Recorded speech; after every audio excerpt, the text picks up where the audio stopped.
Tonight, the owner of Little Kings and Queens Daycare speaking exclusively with KTSM.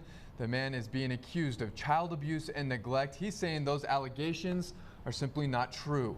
Thank you for choosing KTSM 9 News at 10. I'm Andy Morgan. And I'm Natasha Paloma. Joel Estrada says he is being harassed and has even received death threats.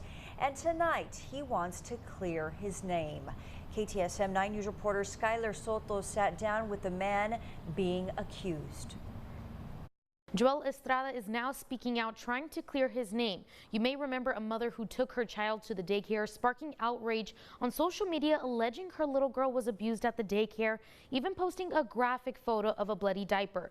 We have reached out to the Department of Health and Human Services and CPS, and both have confirmed that this is an ongoing investigation and the facility does have a valid license. But here's what Joel Estrada has to say. That's why I knew that nothing had happened to her, because I was able to go through the footage, seeing that nothing happened, and the accusations were just too much. Joel Estrada telling his side of the story after a mother says her daughter was abused. I want to make sure that we start clearing our name.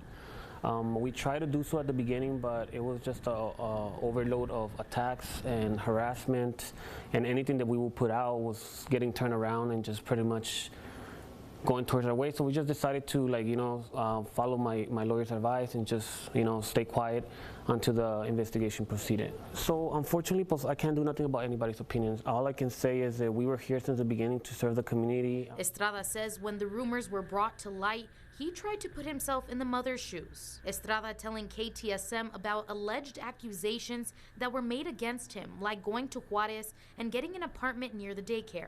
I had got an apartment since August of this year, and I was in the process of furnishing that apartment. I was looking through a separation with my wife at that moment, and unfortunately it's something that we wanted to keep private, right? But it has been brought up to light because of the situation.